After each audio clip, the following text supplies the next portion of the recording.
संत लोग तो ऐसा बोलते हैं कि भगवान किसी और कोई है ही नहीं। अच्छा, वो विनाश कर रहा है, वो भगवान हो सकता है? तीन कार्य अपने आप में भगवान की हो रहे हैं। अपने आप से आपका सृजन करना, अपने आप से आपका पालन करना और अपने आप से अपने आप का लय कर लेना। किसका लय हो रहा है? किसका विनाश हो रहा है? कौन कर रहा है?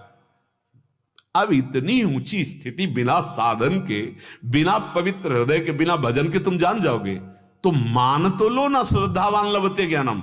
नहीं ऐसा नहीं, कैसे मानोगे? भगवान कह रहे भोग ऐश्वर्य प्रसक्ता नाम तया प्रहृत चेत शाम।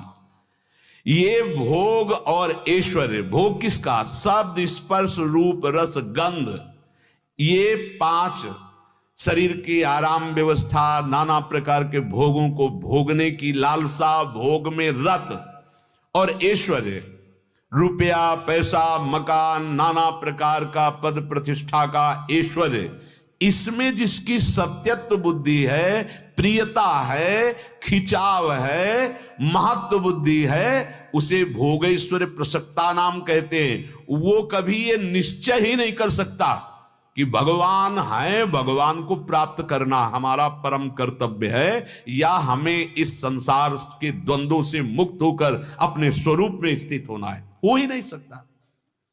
अब वो जब ये बातें सुनते हैं तो सर के ऊपर निकल जाती, बोले सही उत्तर नहीं रहा। स्थिति नहीं है, स्थिति नहीं है। ये स्थिति जब तक साधन में नहीं। पूज्य श्री राधा बाबा से जब कोई प्रश्न करता तो उत्तर देने के पहले पूछते थे, कितना नाम जप करते हो? पहले बताओ कितना नाम जप करते हो? बोले इतना। नहीं, जाओ 1 लाख नाम जप करो, 1 महीना, फिर इसके बाद आना तो हमारी बात सुनोगे तो कुछ समझ में आ जाएगी। नहीं समझ में आएगी। क्यों? इतनी मलिन बुद्धि है कि वो अनुभव ही नहीं कर पाएगी, वो पकड़ ही नहीं पाएगी। नानात्व में फंसी हुई बहुत शाखाओं वाली, कामना वाली बुद्धि एक निश्चय वाली होती ही नहीं, तो परमात्मा तत्व को कैसे जान ले? अगर मान लो तो जान लोगे। बड़ी बड़ी